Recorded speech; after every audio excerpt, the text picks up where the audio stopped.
Fearrigh is going to look at how the HSE has been storing sensitive personal data after some paper records were accessed and posted on TikTok. In a statement, the DPC said the breaches related to 2 specific locations which were accessed by unauthorised third parties and the circulation of videos taken from within these locations showing paper medical records. Last November, a video posted on TikTok featured a large number of historic patient files being accessed in a disused part of St Connell's Hospital in Letterkenny, including medical notes. At the time, the HSE said the historical patient files, which date back several decades and which were stored in a locked facility, were illegally accessed. The HSE says Letterkenny University Hospital is fully committed to protecting the rights to privacy and confidentiality of all patients under GDPR regulations and says it will fully cooperate with the DPC inquiry. The Dáil has been told the inshore fishing sector is dying and not enough is being done to save it. Deputy Padraig McLaughlin told the Dáil that inshore fishers have received little financial assistance since Brexit. Minister Hildegard Naughton told him some supports are available and a new inshore fishing strategy plan is being developed. Deputy McLaughlin said there is an urgent need for financial support now to save the sector. He questioned whether the government has any understanding of the scale of the crisis. There's somebody drowning here and we're talking about giving them swimming lessons. I'm sorry to use the pun, but that's literally what's happening. We're going to see an industry die here, and that is an emergency. And I don't get a sense that our Minister and Department are conveying to the European Commission the scale of the crisis. A group of people from Gaeltacht areas will hold a demonstration outside Leinster House this afternoon, highlighting the failure of government to publish guidelines for planners designed to help people stay in Gaeltacht areas and, by doing so, protect the Irish language. Donald Crofshay is the Irish Language Planning Officer in Gweedore and he's in Dublin for the demonstration. He says the measures have been promised in the new Planning Act to make it easier for young people to stay in the area, but interim guidelines promised 2 years ago have not yet materialised. Mr. Crofshay says the bottom line is young people today cannot do what he was able to do in the 1980s. It's 20 years since I built my house on land that my great-great-great-grandfather had a house nearly 200 years ago, and that helped maintain the Irish language in the Gweedore area. That has been hampered now and threatened because young people of this generation cannot get planning, cannot get houses to buy because they are being outpriced by the holiday home market and can't even get places to rent because of the short-term lets or Airbnbs and such, so there needs to be guidelines. The N14 Letterkenny to Lifford Road will be closed today from 12 noon until 4 o'clock between the Manor Cunningham roundabout and the Gaeltacht junction to allow a crane lift at an accident site. Local diversions will be in place. Traffic travelling toward Lifford and Dublin will be diverted via the N13 Derry Road and L1214 Gaeltacht Road. Traffic travelling toward Letterkenny will be diverted in the opposite direction. An audit of the country's intensive care units showed they're operating at near maximum capacity. The report also highlights a need for hospitals to prioritise discharges to free up space for their sickest patients. Professor Rory Dwyer is the clinical lead for the annual Irish National ICU audit. He says there are ways of improving the situation. A quarter of patients spend more than 24 hours in ICU after being cleared for discharge. This is a waste of a valuable resource. A bed could have been made available for other patients. Instead, it's being used for somebody who's been judged to be fit for ward care. And we feel there should be a prioritisation, if somebody's ready for discharge to the ward, to prioritise them for beds in the ward when beds in the ward become available.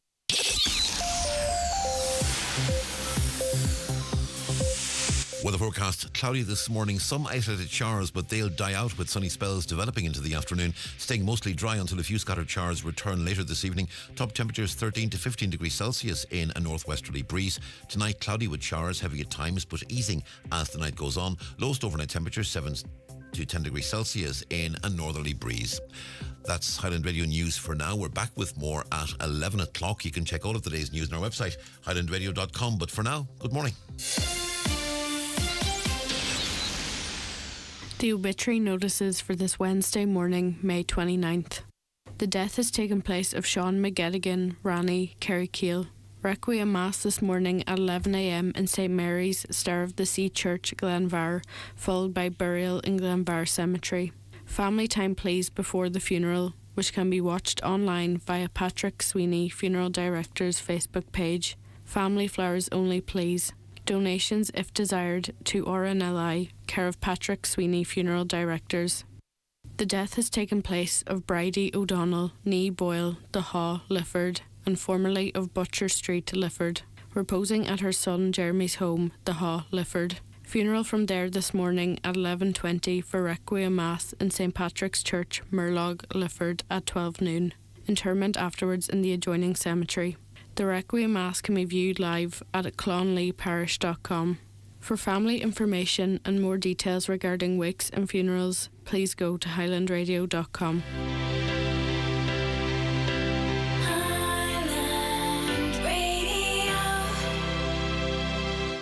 Choose Karcher. Whether you're clearing away DIY mess, cleaning up spills, or even tidying up broken glass, you wouldn't use your normal vacuum cleaner. With Karcher wet and dry vacuum cleaners, you can. Discover the range at your local DIY or electrical store today. Choose Karcher. The county's #1 talk show, the 9 till noon show on Highland Radio. It's time for Vision Ireland Bingo on Highland Radio. It's Wednesday, the 29th of May. You're playing on the blue sheet. The reference number is S8. It's game number 22. The numbers are 32, 31, 2, 71, 37, 73, 64, 55, 82, and finally 58. Phone your claim to 9104833 before 8 tonight, leaving your name, contact number and the name of the shop where you purchased your book, and we'll call you back the next working day. Get all your Vision Ireland bingo information at highlandradio.com. Mr. Blue Sky, please tell us what. The Lotto jackpot is an estimated €3.5 million. Play responsibly in store, in app or at lottery.ie. The National Lottery. It could be you. A public interest message from Donegal County Council.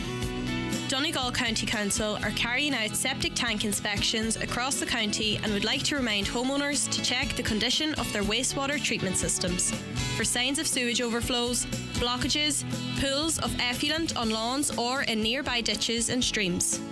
Direct all soiled water from sinks, showers, dishwashers and washing machines to the septic tank, but not rainwater. And if it hasn't been emptied for the last few years, please get it cleaned out by a permitted contractor who will dispose of it properly. Further details on how to protect your health and environment are on our website, donegalcoco.ie. Donegal County Council, protecting the environment. Your specialty is quality tiles, bathroom suites and wooden floors. Who is the best range of tiles in Donegal? Crawford Tiles. The best wood flooring? Crawford Tiles. The best bathroom suites? Crawford Tiles. 5-day bathroom refits? Crawford Tiles. And who's been tampering with my questions? That'll be me. Crawford Tiles, Castlefin. That'll be them. 07491 43942. And you're very welcome back to the 9 till noon show here in Highland Radio, and we are continuing our series of local election debates in the run-up to the vote on June 7th. It's all very exciting as it edges ever closer. We have Glenties in our sights today, 16 candidates, 6 seats, and of course we had a batch of candidates on last week, and we're going to wrap up the very important area of Glenties now. We have Brian Carr of Sinn Féin, John Sheamuis of Fearrigh of Sinn Féin with us, Anthony Matthew Doohan, an independent, Micheal Harkin of Aontu, Anne-Marie Rodgers of Fianna Fáil, Dennis McGee, 100% redress. And as we've afforded our other guests over the course of these debates, we're going to do the same and invite our guest today to sort of say hello and outline their issues or why people should vote to them or use their time as they see fit in that regard. So a minute or so. Anne-Marie Rodgers, good morning to you of Fianna Fáil. Thank you so much for calling down to us. Good morning, Greg. Thank you for having me. Why should people vote for you? Well, I think people should vote for me because I have been a community worker and working in rural development for over 35 years now. I've been a business person, I'm a parent, I've been a carer, I'm an islander, I'm a woman. And we have had no woman candidate in the Cloughoneely, Dunfanny, Creasle area in over 25 years, since Maureen Doohan for Fine Gael back in the 90s. There has never been an Islander candidate ever, no island councillor, and I think there are barriers there to break. There are gender issues that need addressing, but firstly and foremostly, I am a community worker. I have the community's best interest at heart all the time. In my daily job as a rural development worker, I help businesses, community groups and so on every day, helping them with funding, helping them with progressing their business. And I'm really passionate about community development. I've got a qualification in rural development from NUIG, and it's been my whole life, and that's what I'm passionate about. And I want to be a councillor so that I can extend that work into doing more. Okay, and we're going to hear much more from you. Dennis McGee, 100% Redress, good morning to you. Tell us a bit about yourself, why people should vote for you. Mudging White did you reg, agus Talu Herman and Sheamuis, agus Mudging White Deep Shilligilier. Good morning, folks. My name is Dennis McGee, and I'm running for the 100% Redress Party. I'm from Maharorty, in the heart of the Gaeltacht in Donegal. I'm married, I have 3 children. The reason I'm running is because my house is going to crumble. This is a house that I built in 2018, not 2001 or 2002. This is 2018, and I'm frustrated, I'm angry, I'm disillusioned with the people in Dublin that just don't care about me or the local people. I'm at my wit's end along with everybody else. I don't qualify for the current scheme. I don't qualify because my house is not completed. Just because I work in the construction industry, I noticed after I got my house plastered, I noticed the cracks in the house, and I said, there's something not right here. And people were saying to me, relax, man, you're panicking. Settling cracks. Settling cracks. And I said to myself, you know what? I'm going to get a test done. Well, do you know what? If you don't mind, we're going to be talking about defective concrete, and I want you to continue your story in that context, if that's all right, Dennis. It's quite interesting. The first time I've spoken to someone who doesn't qualify because the house isn't completed, so a lot of people will be interested in that and the rest of what you have to say. Also in studio with us is Anthony Matthew Doohan, an independent. Why are you running? Why should people vote for you? Well, I'll tell you why people should vote for me. Because I'm out for the community. I just listened to a man there pouring his heart out, and the government are letting him down. Why is this taking so long? There's people like him that need to be looked after first. The Irish people need to be put first, because this is taking too long. It's 23 million's only gone into the fund, and he doesn't qualify for it. It's people like this from Maharorty. My own people are from Maharorty. My dad was from Archbeg, and we lived there. And these kind of people are getting left behind. You should vote for me because I'm going for the community. I'm trying to protect the community from these corporations that are trying to take all your assets and just put them into this big fund and leave these people behind. This man should be first. He's a local. He's right beside me in Maharorty. He's actually probably related to me. But I don't know that, but this man should be first. Okay. Micheal Harkin of Aontu, good morning to you. Why do you want people to vote for you? And tell us a bit about yourself. Well, I'm standing for Aontu. I'm a father of 7. I worked with the council on roads for years. I started off as a labourer and worked up to supervisor. Retired there 2 months ago just. And I feel that Aontu people are looking for a new party, a new real change. We're the only party that stood up for the no-nos in the referendums. And I think people should vote for change. We need big change. There was one other party to vote no. It was the Rural Independence or something, or the Farmers Union. One of them do. But anyway, your party was the first out of the blocks. No. Yeah. We'll hear much more from you. John Sheamuis of Fearrigh, Sinn Féin. You could have sat in different places, but anyway, I'll sort that out. Imagine why, Greg. Good morning to the listeners out there. My name is John Hamish O'Farry. I'm a sitting councillor in Donegal County Council for the last 10 years. This is my fourth campaign. In 2009, I lost out by 120 votes, but I secured a seat then in the following election. I'm working hard in the community, which extends from Crawley Bridge until the log cabin in Creasla, which is a huge area, cover Clyneely and Gidore and Dunfanaghy and Creasla. And I'm a running colleague here, Brian Carr, and also Kelly Rodgers from Mulladuff. So that's our three candidates in the Glenties area. And over the last 10 years, I have been working hard in my community and delivering projects, such as the pontoon that has been installed in Bunbeg in the next month, which a number of fishermen came to me a number of years ago, and I'm delighted this project's going ahead.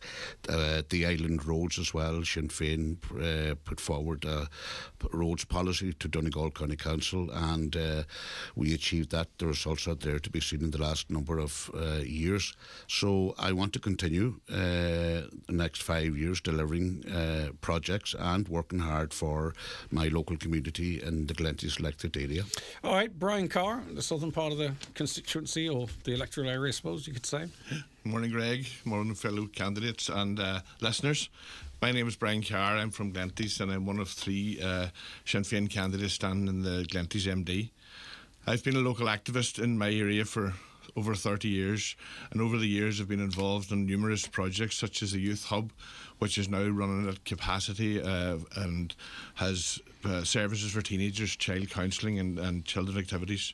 And during COVID-19 as well, I led out on helping the housebound and the most vulnerable. Festivals, I'm involved with festivals, the Harvest Fair, I'm always there, helping in some way. And I also led out in a campaign, Save Lough Anna, where their communities of Glenties, Ardra, Downstrands and Fintown all came together to help on the project, and we won. And thankfully there's a multi-million-pound investment being done in Lough Anna at the moment to ensure that we have top quality drinking water. I've been campaigning in lots of different other campaigns as well, but these couldn't succeed without the help of others, so of many other dedicated individuals, not just myself. I work in community development, and my commitment to my community and the community development led to me being co-opted onto Donegal County Council 10 weeks ago, replacing Councillor Mary-Therese Galler. Being part of the council this past 10 weeks has shown me the importance of being at the table where local issues are raised, discussed and decisions are made.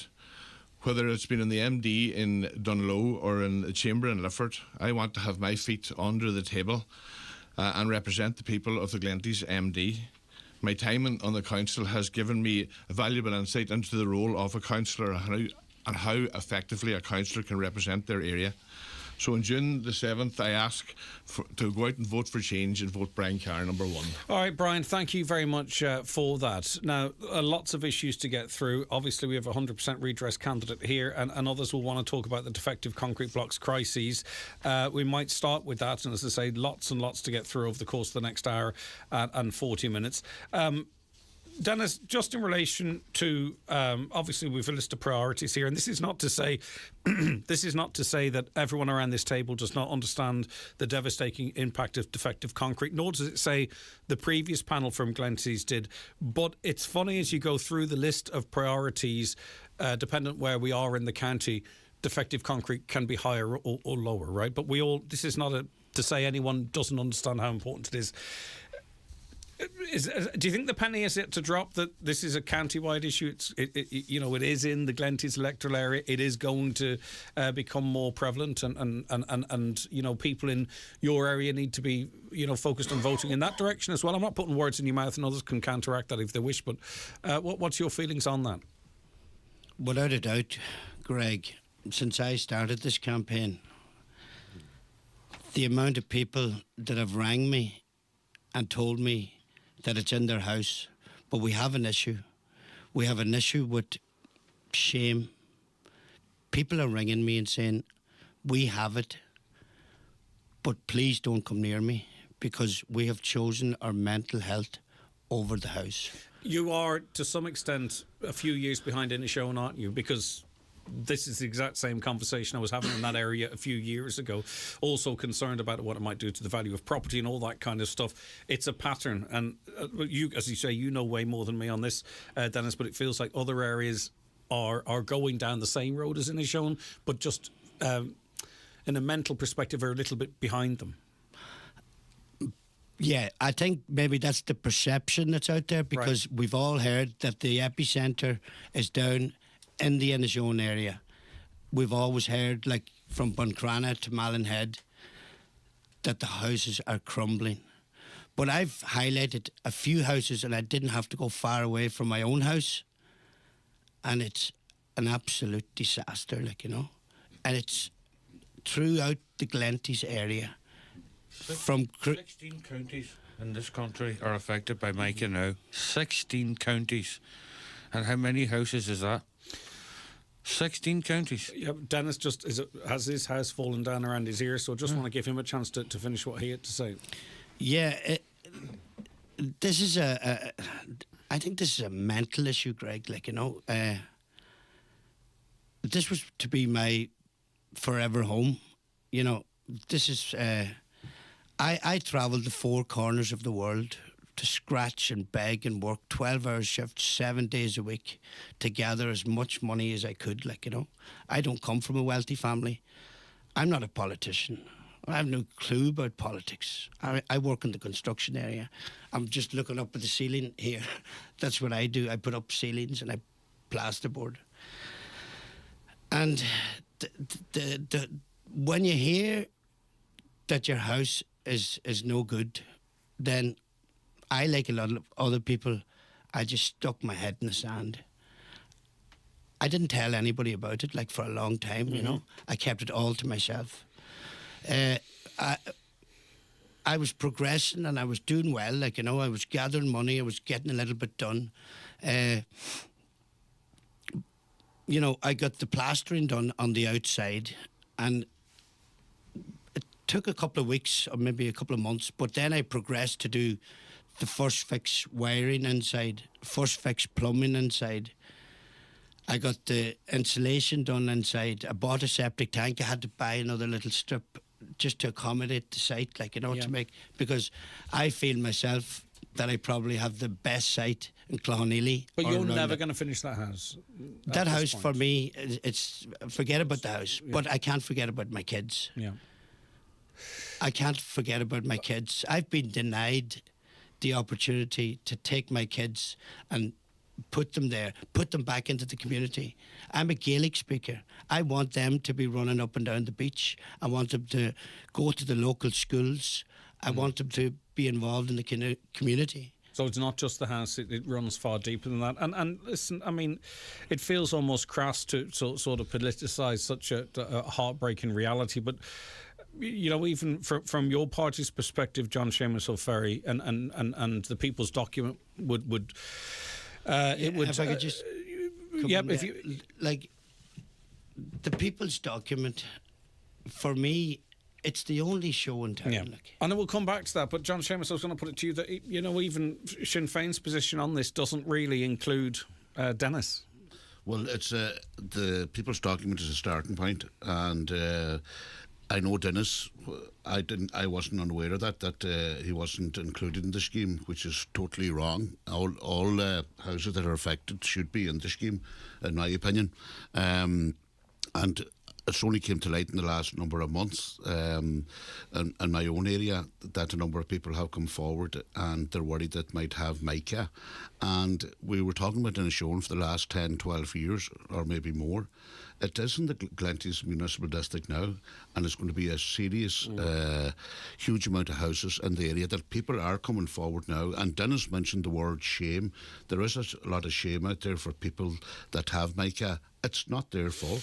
Would you, as you say, your party's position is a starting point. The starting point should include Dennis, though. Would you not agree? I would totally agree there, Greg, that should be... his issue regarding his house should be covered in that. Anne-Marie Rodgers? I totally agree as well. I'm quite shocked to hear that unfinished houses are not allowed in the scheme. And if I'm elected as a councillor, I would be advocating and fighting for unfinished houses. All any house at any stage that has mica, whether it's half built 20 years ago or built last year, well, not last year, obviously before 21, but I would definitely be advocating, and it's shocking that they're not included, and my heart goes out to Dennis and his family. Also, I must say as well that island houses, there are houses on Ironmore Island that have mica as well. I'm not aware of any other island so far, but there's the extra cost then of transportation and getting rid of the affected blocks and bringing new materials. So there's the added extra cost that's not included in the redress either. I must say as well that the many families are getting 100% depending on the cost of the rebuild. It's the more expensive and the bigger houses that are not getting the 100% redress. Have you been told that, or do you know that with respect? Well, it depends on the size of the house, like if it on the cost of the rebuild. Of course, I advocate for 100% redress. Everybody should be compensated 100% for the cost of rebuild. Well, you seem to be saying the current scheme's good, but the current scheme it's something to start with. There's a lot of. We started with the 90-10. This is the second go. There's a lot of improvement. I see it as a work in progress, and as a councillor, it would be high on my list of priorities to fight and to advocate. No problem. Okay, Michael Harkin of Aontu. Well, we support 100% redress as well, and I sympathise with anybody that has mica. It must be an awful situation to be in. But now I can't understand why it's taking so long to deal with this problem. When it was in Dublin, I had no problem at all dealing with it. But in this county, it seems to be forgotten just. Did you want to come in there, Anthony? Yeah, absolutely. This is taking far too long. I mean, this man here was pouring his heart out, telling us what was happening. This is happening in a lot of houses around this county. In Ireland, Donegal, the forgotten county, should be remembered for 100% redress. So we'll call ourselves the Remembered County. I set up a GoFundMe page looking for 500,000. All I want 100,000 of the Northwest to pay €5 a weekend, and then we get to 500,000. That starts at least 2 houses. The government aren't going to. It's taking too long. The government are not going to do this. How did that crowdfund go? Well, sure. I'm only telling you it now. All right. Okay. Like the GoFundMe, because I tell you what, it's people like this guy. I'll help him. This is called community spirit. Mm-hmm. We've lost that. Neighbours used to help neighbours. Not anymore. Brian Carr, what do you say? Yeah, well, in Sinn Féin, if Sinn Féin's in government, they want to deliver 100% redress. And not for Dennis, though. Well, hold on, sorry. Dennis's house, I don't understand how it's not coming under the principal primary residence and the first home. Yeah, we'll get to you in a second. Yeah. But that's what it should be. It's all about prioritisation, and your house should be priority, Dennis. And it's not so. That's how Sinn Féin is going to work. The document, Sinn Féin didn't back the full document because there's parts of it that maybe, as we had discussed, that vulture funds could come along and end up taking over housing estates and making big profits on it, and that's it. And the end-to-end, as Michael says... What does that mean, though? I've heard that a couple of times. Vulture funds could come in and take over a housing estate that's got defective concrete. Get remediation. All you have to do is back the document and say any properties purchased after a certain day do not qualify. But these things can be worked on. They can be figured out. As I said, this is a starting point. This is Sinn Féin's starting point. We're not going to jump in and do everything and say everything straight away. We're not going to make promises that we can't keep. So that's why we want to work on it. Okay. And defective blocks, it's not a big issue in and around my area, but I've found out there's 17 homes, and Dennis, I'm sure you've visited a lot of them. There's 17 homes in and around the Glenties area that has it. So that is a big issue. Yeah. That's 17 families that... Well, depending on where the blocks are coming and what weather it gets, there'll be more than that. Dennis, do you want to come back in on that? We'll return to this over the course of the morning as it sees fit. I know you're not a single issue candidate. I know, though, this is very important to you, but it's important to all of us. But you wanted to come back after the contributions from our other candidates there. Yeah, I just wanted to clarify. The reason I don't qualify is there's 2 things that you have to meet to qualify for the scheme. I think I'm really sure of it anyway. One of the things is that it has to be your primary residence. Mm-hmm. Well, how can my house be my primary residence? just because I noticed the cracks 3/4 way through the construction. You know, so am I supposed to throw good money after bad? I can't be living in a house that's 3/4 finished. Like, so it's not my primary residence because it's not complete. I can get a mattress and put it on the floor if that's what it takes, like, you know. But it's important for people to realise, like, you know, it's not my fault. Like, I didn't do anything wrong here. I bought the blocks in good faith and I thought I was doing brilliant. Like, I was patting myself on the back. You know, I'm going to get back into this community, like, you know. I just wanted to clarify that, like, you know, just... No, I get you. I understand. I get you. Right, you are tuned to the 9 till noon show here in Highland Radio. We have our panel in as part of the Glenties debates. 16 candidates in total, competing for 6 seats. As you can see, there's a strong and varied list of candidates for those seats. We'll hear more from our guests this morning after we take this break. Stay right where you are. Watch the show live now on YouTube, Facebook and at highlandradio.com. There's 25% off all clothing at F&F until Wednesday, 5th of June with your Tesco Club card or app. That's 25% off relaxed summer silhouettes so you can chill poolside or gardenside. F&F, fashion at Tesco. Subject to availability. Available in the majority of larger stores.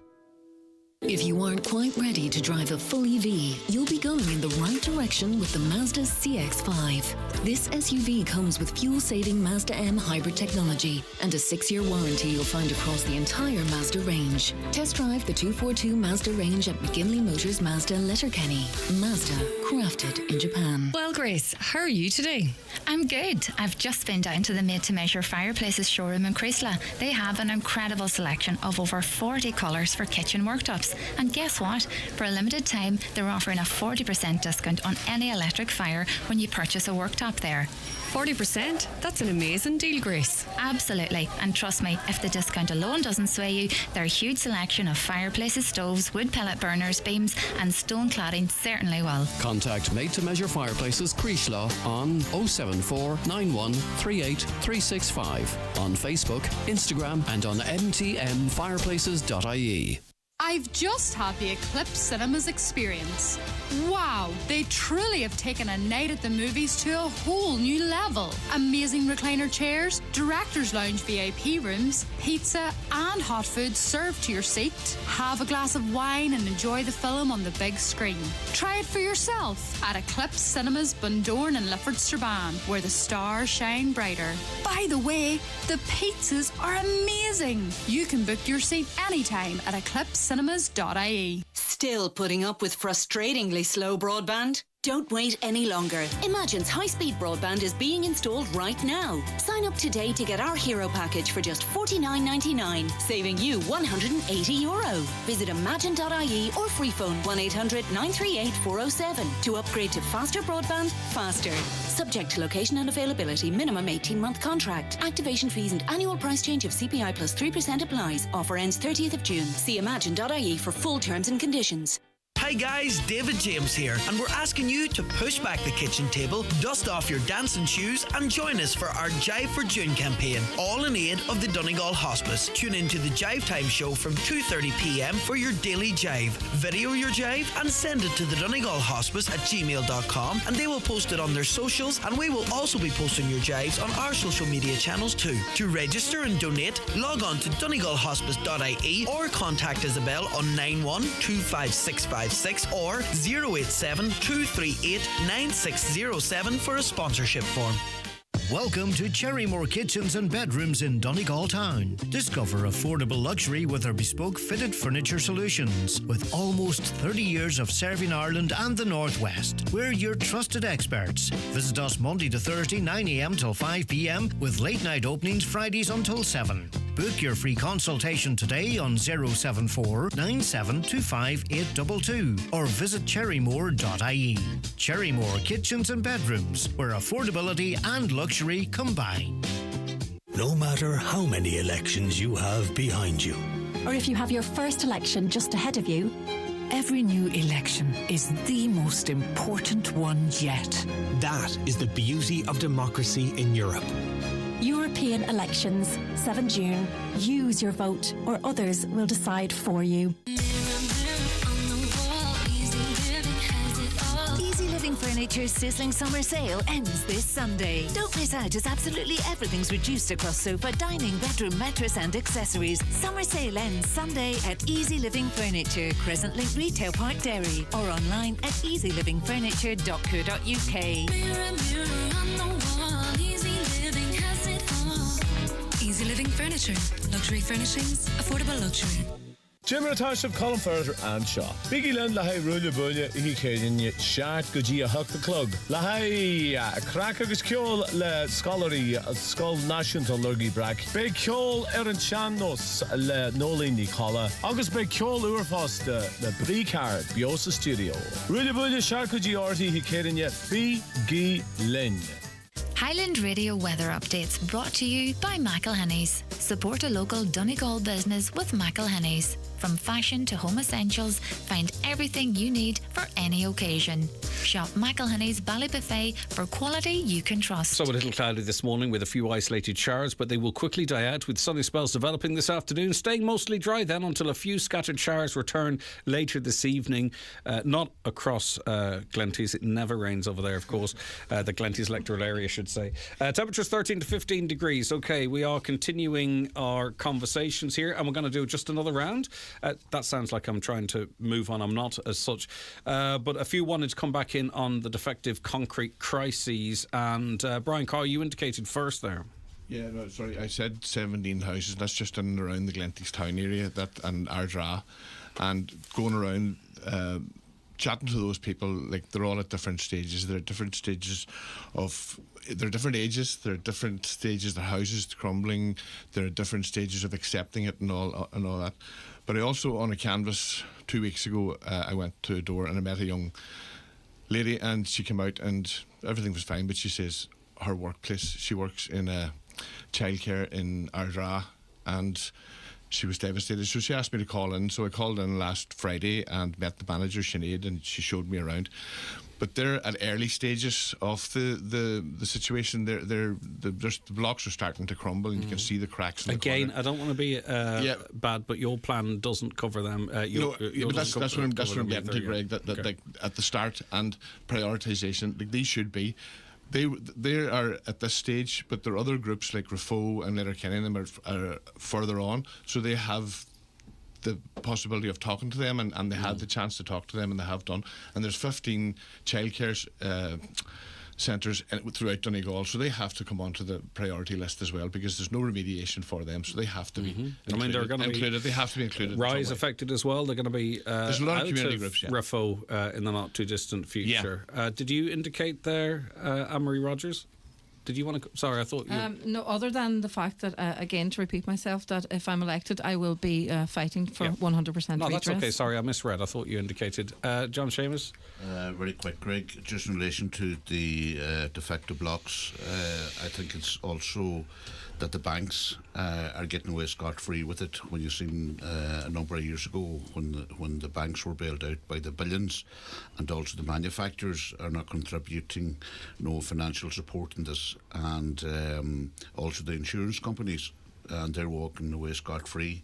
You still have to pay your mortgage, which is in my opinion, should be assessed again, and these should be renegotiated with the banks and the insurance companies, in my opinion, because it's costing. You're still paying your mortgage, whether it's Dennis's house there. I'm sure a lot of people in Donegal with these houses affected are paying huge mortgages, and which is totally wrong. It was like in Dublin when the Pirate scheme was.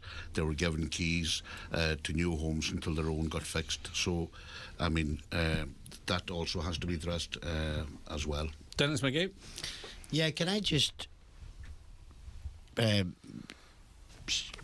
talk about the People's Document for 1 second? I just want to it's 4 basic principles that's in. A lot of people are not familiar with the People's Document, but I'm just going to quickly just go through them, right? So it has 4 basic principles.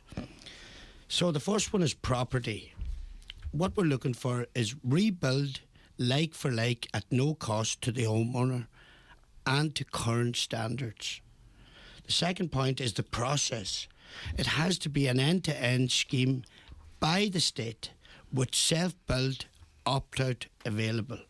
The third point is people and support. Nobody can be left behind. This is nobody else's fault. Prioritisation, yes. Exclusion, no. We can't leave businesses out. Like if somebody opens up a bar and then they realise 2 or 3 years down the line that they have defective block. Well, this current scheme doesn't cover that. Like it's not worth the paper it's written on. And if I could just get on to the fourth point, it's vitally important that the likes of me never has to sit here again and talk about this. Like, so we have to follow the science. Right now, we're not following the science because right now this current scheme doesn't cover your foundations. It doesn't cover your garden walls. It doesn't cover your shed next door. That's all been left to the people. Okay. All right, Dennis, thank you very much for that.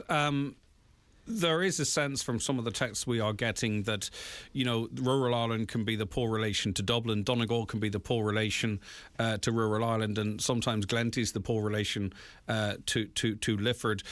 In terms of, you know, the ability to earn decent money, to be able to get out and earn, to be able to get around, to be able to put food on your table, and to be able to rent, if that's the thing. Anne-Marie Rodgers, how acute do you feel and how important do you feel sort of the cost of living crises is for people, particularly, I suppose, in the Glenties electoral area, but not exclusively? We all know that. Well, the cost of living crisis is a big issue for everybody in the country, but especially, as you mentioned there, in rural areas.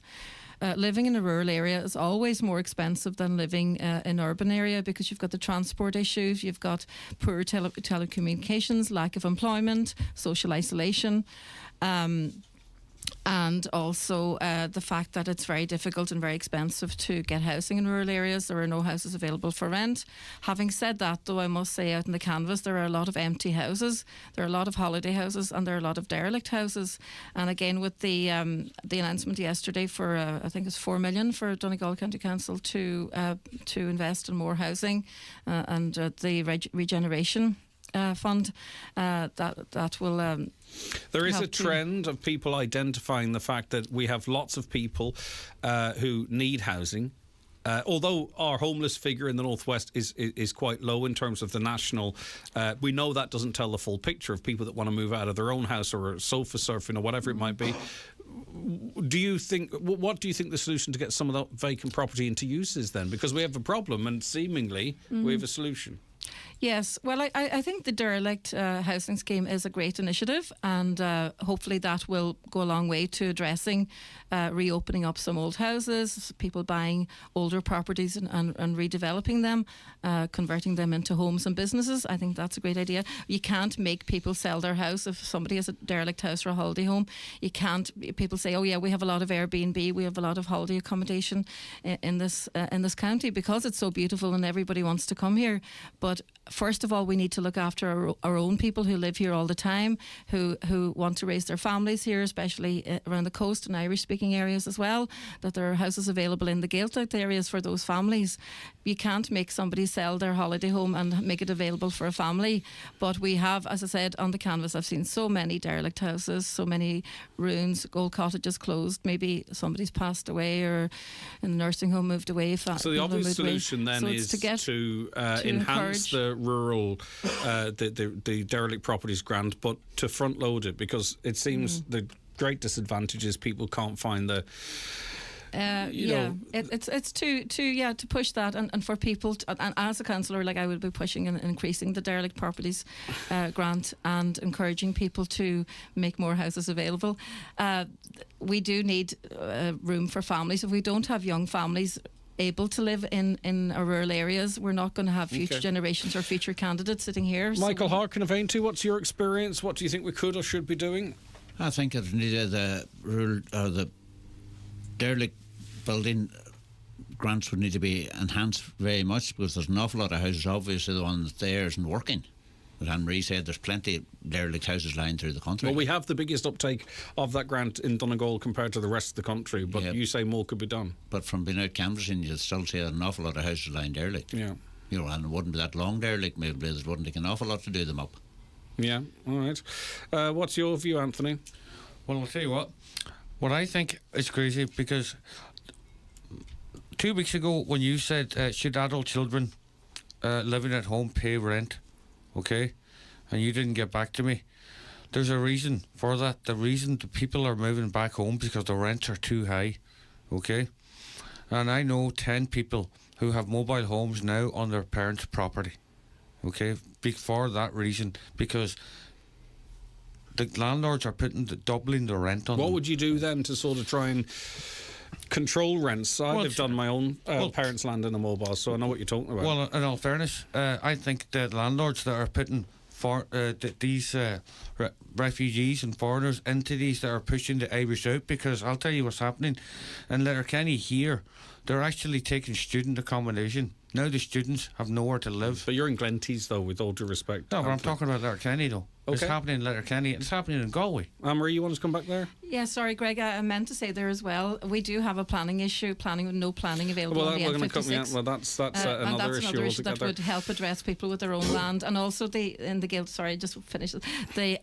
dominating things. in the Gaeltacht areas we Well, have. yeah, but do you agree? Do you agree with students getting thrown out of their accommodation? No, of course not, I don't. All right, So- but that's what's happening. But that's landlords. That's Irish landlords that's doing it. Okay. Of course. Yeah. So I agree with you. Yeah. Okay. So what do you mean? You agree with me? But we don't have that issue in our electoral area. She agrees with Anthony. We're talking about the Glenties electoral Right. area. So the Glenties, it's going to happen here too. But can I just say that in the past, Rinne Gaeltacht, they used to provide a small grant for people to rebuild, to build a new house in the Gaeltacht area, or to renovate an old property, and it was quite a substantial grant at the time. That's different to the SI. Yes. Is it? Okay. It went towards, it was done away with in the 90s, I think. But I think that should be reinstated, because that would help young families to pay for materials to build when they're available, when they can get planning permission. Yeah, and it takes them 5 years to get planning permission, but they can put houses up anywhere in Lifford, even in Stranorla and those places, without planning permission. No, I don't know. Down in Cool houses? Cool County Meath. In Cool County Meath, 18 We're houses. getting further from Glenties now. No, but in Cool County Meath, 18 houses, Okay. 18 mobile homes went, and it's going to happen here too. And it's the landlords that are doing it. We The landlords need to be held accountable for this. this. Is what, like, you're arguably spreading fear. You believe it's going to happen here. It is happening. We can see it happening. So it is happening here now. Okay, Yeah, that's fine. we know what's happening. John Well, Sheamuis. what's everybody afraid of then? Why is everybody talking about this? The landlords are doing this. Okay, we're talking to generally about the relation, cost Greg. of living, availability of property in the Glenties electoral area. Just in relation to the Creek Coney scheme, I think it's a good scheme personally, 70 to 80,000, but a lot of people don't have 78,000. Excuse me. And a wee bit more if you're on the islands. By the way, in case anyone on the islands are listening. Yeah, and they don't have the money, so the council at the moment are negotiating with the credit unions to try and people could get a letter from the council stating that they have applied and they have secured, the building going forward. But you believe funding. that, so when you talk about, you think that should be enhanced, right? So the actual amounts should be enhanced. How much do you have do you have a position on that? I think the money that's there already would be sufficient in some of these houses. These houses will be assessed by the council officers, and they then give the go-ahead to continue. It's a good scheme because 13 months. You have the time frame to complete all the works. You can do the work yourself, except you have to get an electrician to do the signing off on the electrical side of it.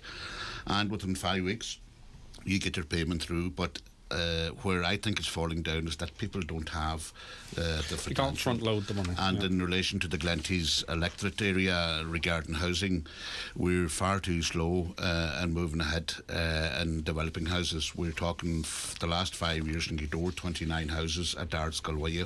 This will be progressing hopefully next month. The contractor is to sign the contract, and this will move forward, but it took 5 years. In Filcara, we're talking about it for the last 6 years, and my colleagues in the Glenties electorate area have brought this up on numerous occasions that we're far too slow in moving forward.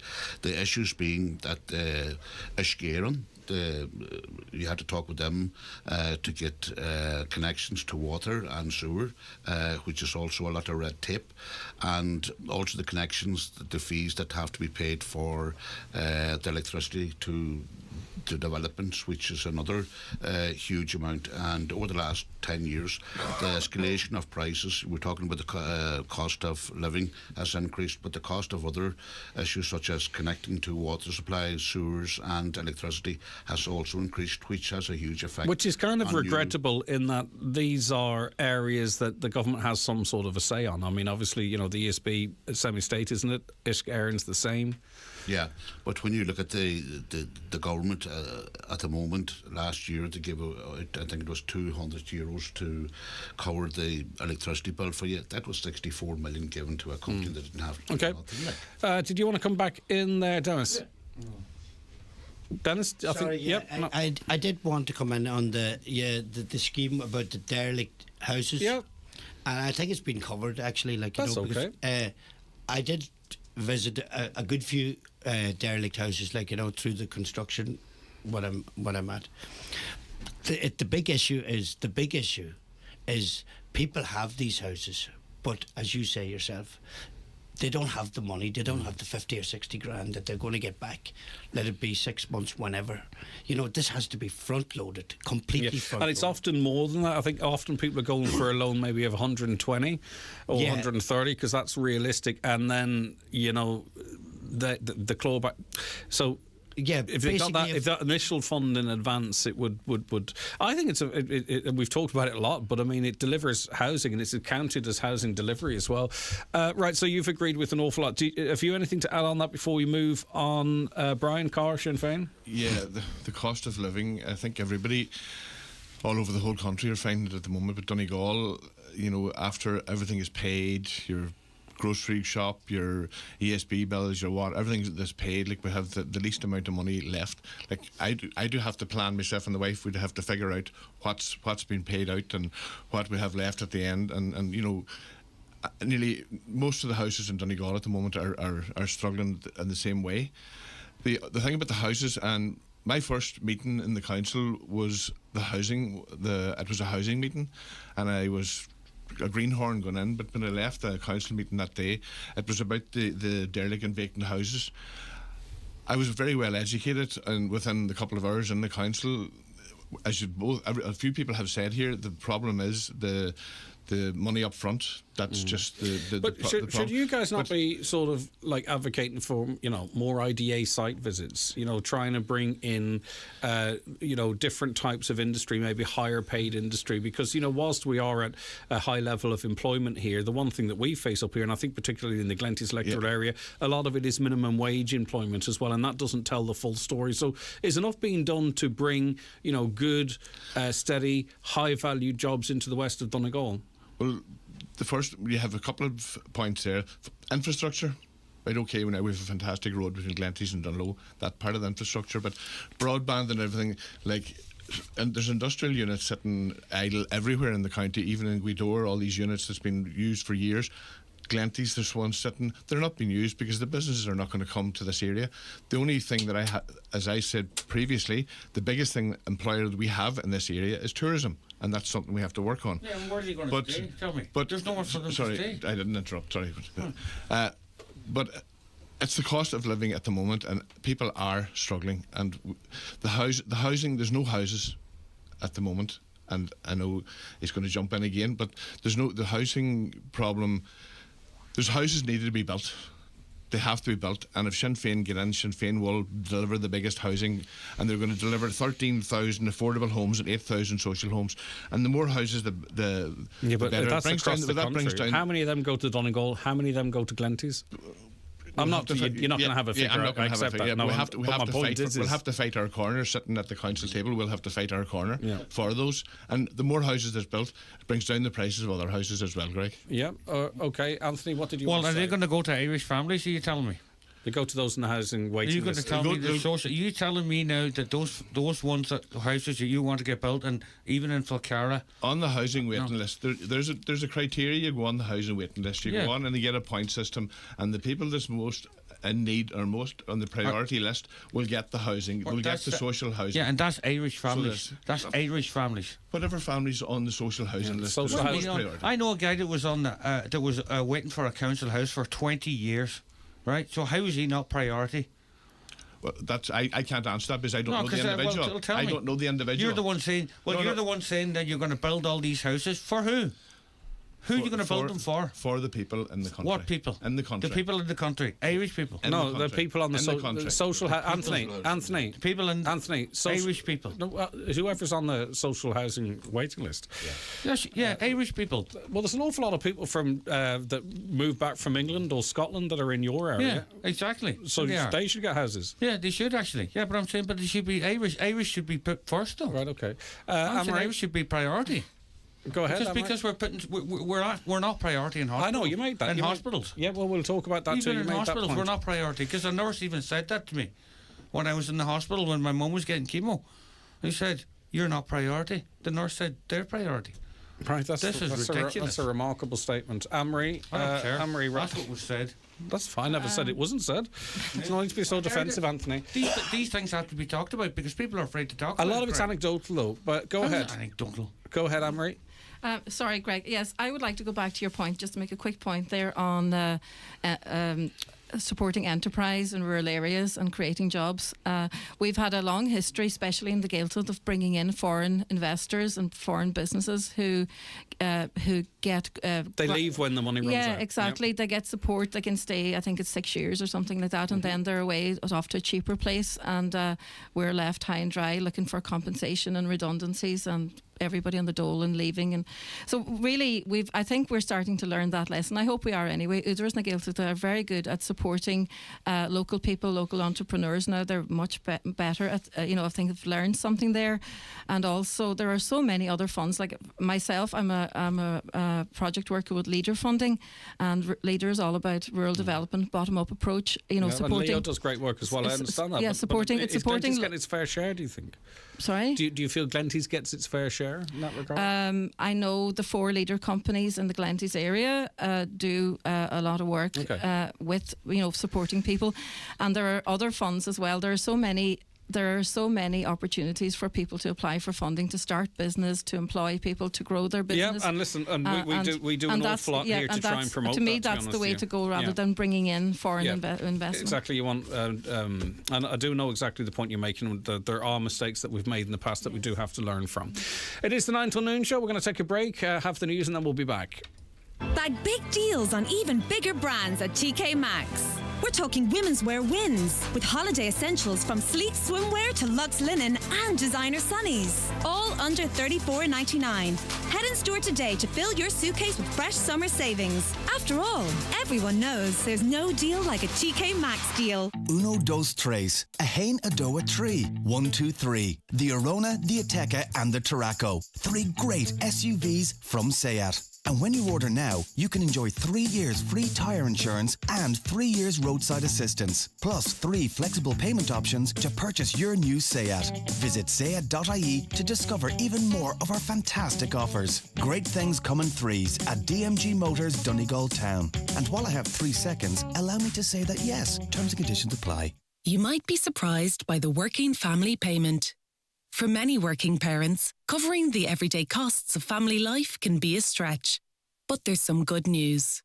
The working family payment is money the government pays to working parents, depending on their level of income and how many children they have. To find out if you qualify, visit gov.ie/WFP. A Government of Ireland initiative Brought to you by the Department of Social Protection. Be a winner and view the trophy collection at Brian McCormick Sports.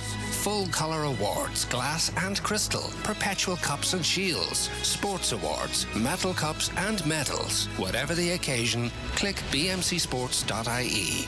Budget medals for sports days with personalised inserts to promote your club and school. Full engraving service available at Brian McCormick Sports, Main Street, Letterkenny. If you need an eye test, look no further than Louis Walsh Opticians. Letterkenny's longest established opticians are delighted to welcome patients new and old to their state-of-the-art practice in the Courtyard Shopping Centre. Their latest technology includes a 3D OCT retinal camera, which assesses the health of your eyes in minutes. Private, medical card and PRSI patients welcome. Call 91 21000 to arrange your eye test. Louis Walsh Opticians, Letterkenny. Your vision, our focus.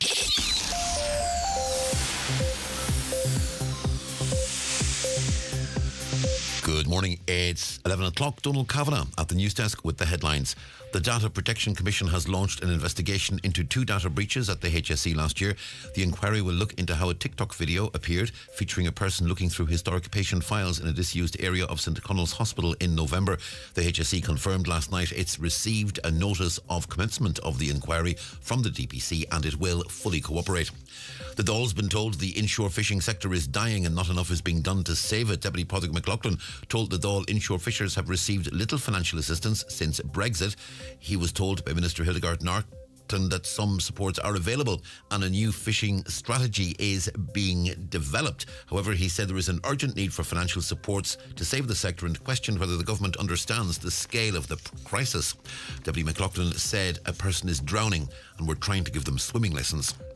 A group of people from Gaeltacht areas are holding a demonstration outside Leinster House this afternoon, highlighting the failure of the government to publish guidelines for planners designed to help people stay in Gaeltacht areas and, by doing so, protect the language.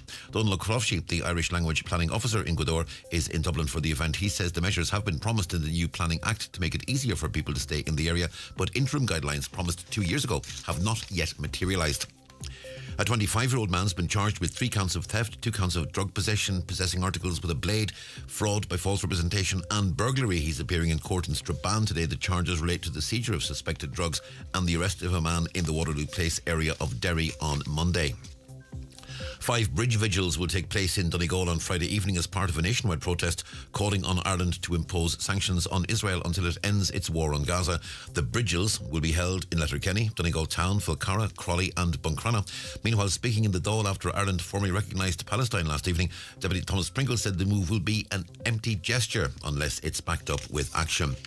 And a section of the N14 Letterkenny to Lifford Road will be closed to traffic from Manor Cunningham roundabout to the Mundui Junction from 12 noon until 3 o'clock this afternoon. That's to facilitate the removal of a lorry that went off the road overnight. Traffic toward Lifford is being diverted at the Manor roundabout toward Derry, then via Sharon Glebe through Galdana and onto the Lifford Road. Traffic going from Lifford toward Letterkenny is being diverted at the Mundui Junction through Galdana and onto the N13 at Sharon Glebe. Motorists are being asked to be patient. They're the headlines. Back with news. Headlines again at 12 noon. Until then, from the news team, good morning. E-scooters are the latest to join us on Irish roads. That means some new rules. E-scooters should follow the same rules as bicycles and be treated with the same care. E-scooters are for 16s and over. They cannot carry goods or passengers and are not permitted on footpaths. E-scooters must travel at 20 kilometres per hour or less. These new rules are in place now. For the full set of rules, visit rsa.ie. A message from the Road Safety Authority. All right, you're very welcome back to the 9 till noon show into the last hour this Wednesday morning, and our focus is on the Glenties electoral area. 16 candidates, 6 seats, and we have 6 of the candidates in with us this morning. A few people messaging in, actually. Sorry, we'll just wait till everybody's back in here. Has anyone any views on Ballinasbay, a recent licence that was given there? I had it here in front of me, but a few people messaged in on that. John Sheamuis, do you want to come in on that issue? Yeah, just in relation to Ballinasbay, I seen an email coming to me that 12 of the licences have been given to Ballinasbay. It's a fish farming licence. Sorry, my mistake. Fish farming licence, and it's going to have a huge, significant impact on the bay, in my opinion. But that's just my opinion. When a number of people went to public meetings trying to reverse this, and now that this has been granted, I don't know where do we go from here. I know it'll create a few number of jobs in the area, all right, and is it multinational companies that are coming in so the benefit to the local area again, will be the benefit to the local area sounds like it will be minimal. Very minimal, but in quite a lot of disruption. Is it multinational and a lot of destruction to the beautiful bay that we have there? So that's my opinion. So, would you be seeking the reversal of? I mean, obviously, there's a process that has been gone through. Is it just a case that you're saying? Well, that's not up to me to say, Greg. It's up to the committee there that was established to. Okay. Anyone else want to come in on Ballynass Bay? I lived in Ballynass. Yep. When I was younger, I grew up on a farm there. Right. We had a farm there. And I know for a fact that this was happening now because Ireland do not own their own waters. 85% of the fisheries in this country, even in Killybegs, in around our waters, go to Europe, and we get 15%, which means the multinationals and super trawlers and all these companies are going to destroy our waters. A 12-year-old girl was fined for fishing a pollock, which they outlawed. So why are we not taking back our waters? We reverse it. The Green Party are involved in this. The Green Party are the ones that are doing this, and they're trying to take bogs off us too. We don't even own our own waters. 85% goes to Europe and not to Ireland. 15% goes to Ireland, and then they charge us twice as much. Even Kerrygold, made in this country, right, costs nearly €5. This is what's happening. Multinational corporations are getting involved, and it's the same as Ballynass Bay. They tried it with the oyster farm. Okay, did you want to come in on that?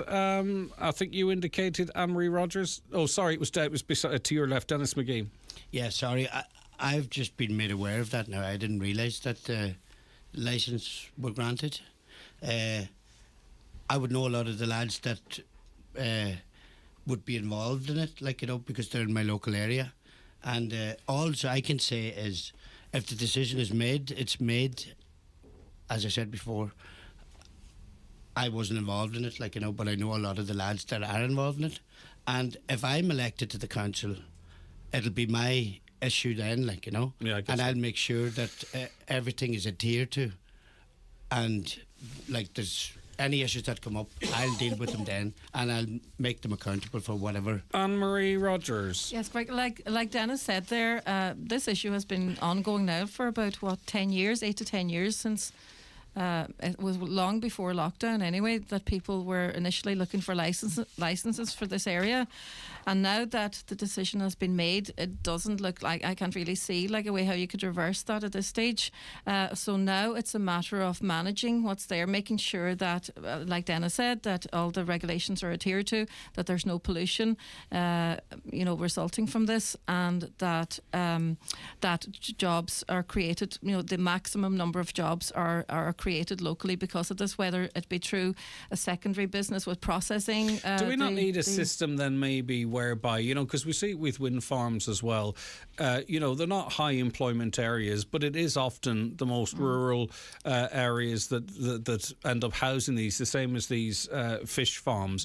Should there not be at least a dividend then during the process that the local area, if it's not through direct support through jobs or what have you, that there is some dividend from these companies to the local community? Could that make it more palatable? Well, usually there is. A lot of the wind farms do have funds, community funds, that they administer funding to different community groups for local projects.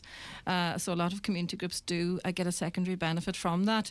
But I think, especially with that kind of aquaculture and that kind of business, there is a lot of opportunity there for processing, for packaging, for marketing. There's potential for local job creation as a spin-off from this. So that's what we need to harness. And if I was elected as a councilor at the moment, I don't have any powers to do anything about that. But you have the power of opinion. But if I was elected, I would be pushing for more, the opportunities to be exploited. Before we move on, Micheal or Brian, did you want to come in on that, Brian? The Ballynass Bay, that's well north of where I am, but You're being elected to represent the Glenties area. I know, exactly right. But it's a fight, and as I was told before, when we had we lost something previously in the area, and someone said to me, he says, if you're going to have a fight, and it's a fight worth having, then fight for it. And listen, so I would wish them all the best in their fight as well, and in the council we will back them. And listen, I'm joking, we can't have an infinite knowledge or intimate knowledge of all things across. Before we move on, Michael Harkin, did you want to come in there, Aontu? Yeah, well, I was at meetings there before along with some of my party colleagues, and we were 100% behind the committee there. So it's just, we'll still be, if I'm elected, I'll be back in the committee there on their decisions. I'm going to stay with you, Michael, because one of the issues you raised, and a number of others have raised, is the amount of young people that many feel are being forced to leave West Donegal. And I've talked in the past about amazing young people who are studying down the country or in Letterkenny for that matter, and they would love to come back and work in their local community, but they've nowhere to live, and they don't want to live under the mum and dad's roof forever, and there's no jobs really that match their qualifications. We can't have jobs that match every qualification. But what's your concern, Michael, about emigration from the west of the county? All the young people are away either Australia or Canada or wherever, and I feel there are no jobs for them. When I started off with the council 40 years ago, I started at 18, and you trained on the job. Now, to get out even to the council to work on roads, you need 2 years experience in the construction. Where are you going to go to get that, like? I feel a lot could be changed back to the way it was again to employ young people. Anyone else have a view on that, Anne-Marie? Can I just say as well, as I said, there are a lot of funding opportunities. It's a matter of, like, if I was elected as a councillor, I would have a space where I would be able to disseminate this information and let people know and support people to apply for funding so that they can stay in their local areas and maybe keep more young people at home. But also, young people have traditionally always want to travel. Not in the numbers we're talking about. Not in the numbers we're talking about, but as long as we can get them back home. Now, if we have a lot of young people in Australia and America and the Emirates, and it's bringing them back home. How do we bring them back and create opportunities for them to want to live here and settle down and raise their families? It's housing. Yeah. It's affordable transport and jobs. Well, and a decent health quality service. of life, yeah. I think Anthony indicated first there. What did you want to say? 30 years. Well, think about it. If we were self-sufficient, if the Green Party would leave us alone and we were self-sufficient, we wouldn't need to be working that much. You would work your own land, okay? We grew spuds. We had carrots, we had sheep, we had cows, we had everything, right? If the Green Party would leave the farmers alone, people would come back. There's a lot of people aren't interested in farming, Anthony.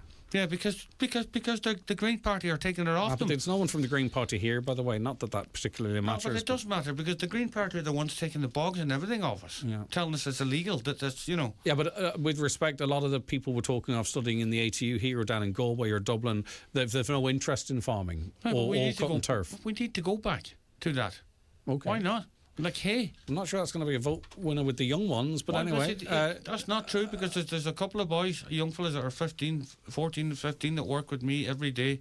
Every time I ask them for the bog and cutting hay, and they're very interested in it. Well, yeah, maybe I'm misreading. And they're being self-sufficient, and they're learning to set their own spuds. Fantastic stuff. Yeah, all right, that's what we should do. John Sheamuis, and then I'll go to Dennis, and I'll come back to Brian. Just on the immigration aspect in West Donegal, it is happening at a huge scale.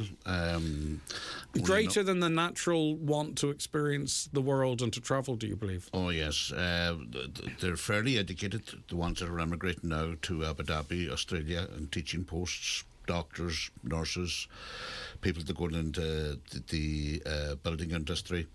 But how are we? Sorry to get across to you, but how are we ever going to track them back when their years teaching don't count towards career progression in this country, or that we expect them to sob around the place and have no permanency? I mean, we're never going to get them back until that stuff's resolved. The problem is, Greg, the job security is the big issue. In West Donegal, we have a number of factories there in the industrial estate and in Dunlo as well, Randox, which creates a lot of employment in the area. But a lot of these young people are educated, and the jobs are not there for them, like in teaching, like subbing, you mentioned yourself, Greg. That only lasts, it's not permanent, so they have to move away, and also in relation to the planning aspect of it and building homes.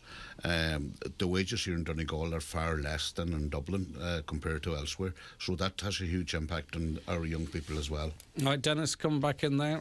Dennis McGee, 100% redress. Yeah, absolutely, 100%. We have to try and keep the young people at home. Like, you know, I remember maybe 10 years ago, like there was a bar in Falcara where they dedicated a corner to. It was called the Emigrants Corner, and the amount of people, the amount of young people from Cloughaneely, Gweedore, St Michael's that have lost players, the soccer teams, Glenties United, they're all away, like, you know. So we have to entice them back. We have to entice them back. We have to take them back. We have a pier down below my house, and the boats can't even come into it. Like, you know, there's Just not about enough. dredging, is it? Or it's dredging. We have to dredge the pier 3 times a year, and the boats can't even come in. So I think the money's been wasted. It's not going the right direction. Like, and another thing, we have to find out where the money is. Like, and that's for farmers and fishermen, local people, all the local businesses. We have to try and up it and up it. Brian Carr. Yeah, Greg, I have to agree. And we felt it firsthand in January there when my own son emigrated to Australia, himself and his partner. They left to go for a couple of years to make some money to come home to be able to afford to buy a house. They just can't do it in this area at the moment. They were working on good enough jobs, but it's not enough to keep them going. Then there's other young fellas. And can I ask, and I'm not talking about your son and his partner because they're not here, but like, what's the feedback been? Like, do you feel, and they're only early doors over there, do you get a sense that they're going to be able to achieve what they want to achieve there? As I say, I know it's really early. Like, yeah, and it is early doors, but I do believe that they will achieve for the number of years that they want to stay away. They have planned to stay away for a few years too long, for us. But they are planning to stay, work, and come back with, you know, whatever savings they have. But there's other young lads and young girls in our area now as well. And another one of the things that's driving them away is that we're going to do apprenticeships when they leave school. And the apprenticeships now has gone from 4 years to 6 years.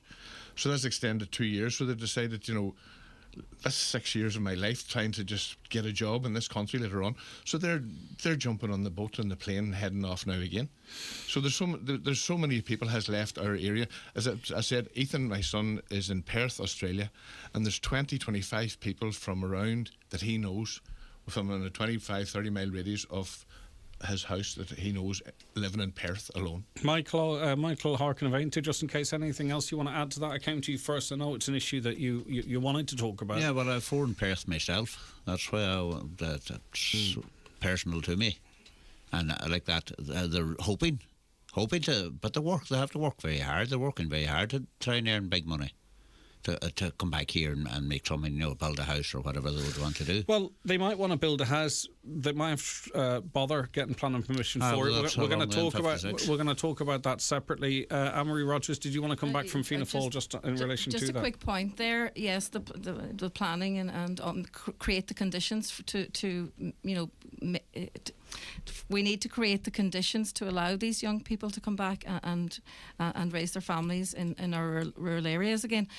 Also, we could offer bonuses like Australia, whatever, UK offer bonuses to our nurses and doctors and teachers. But we don't seem to actively try and financially or terms and conditions to compete with. Well, maybe that's something we need to look at. If it's not being done, then we as councillors possibly could push that issue forward and look at it from our own perspective and what would work for us in this area.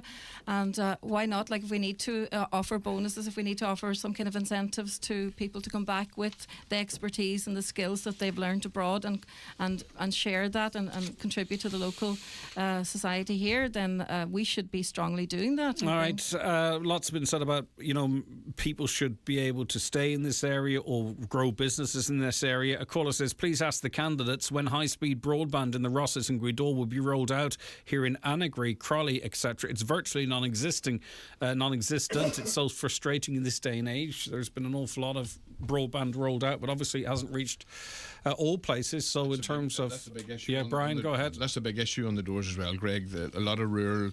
We've been told that the broadband would be rolled out within a number of years, and hasn't reached Donegal. It has reached the towns, but out in the rural parts of Donegal, there's so many areas that would be an issue brought up with me because... and they're last on the list, really, effectively. They are, yeah, because some of them, like just take for Rossbeg, for instance, they were told that it'll be the end of 2026 by the time they get broadband rolled out to them out there. You know, so there's people wanting to work from home and everything, but they can't, so they have to go back to Dublin. So the houses are sitting vacant then, and the families and all. The person that I'm talking about has an elderly parent next door, but they have to go to Dublin. The lights are out during the week, effectively. Can I just say as well on that there has been a big investment and a lot of progress made. Yeah, in but that's no good. Yeah, that's fine. We have a big rural area with a big geographical hills and mountains and byways. That's fine, but it takes time. That's fine. This is not. We don't have a magic wand, and it does take time, and it's coming. I was up in Dunlewy there sorry, you're sugarcoating there, right? For an example, the government allowed Air to cherry pick where to roll out the broadband from a commercial perspective. Air cast off these areas because there was no money in for them, and the government allowed them to do that, right? There was a time frame of end of 2027 for all of these to be connected. If you're sitting at home and you've got high-speed broadband, you don't care really that they don't have broadband in Annagry. But if you're sitting in Annagry and you don't have any broadband, it's very, very important to you. So they don't need to hear how everyone else is getting on. What they've texted in to say, and I'm not, what they've texted to say is, when are they going to get it? I do understand and I empathise with that, but it is a work in progress and it is happening. I was up in very slow progress. It's progress, Brian. And I was up in Dunlewy there last week, and there was a guy in the house who didn't have any phone signal.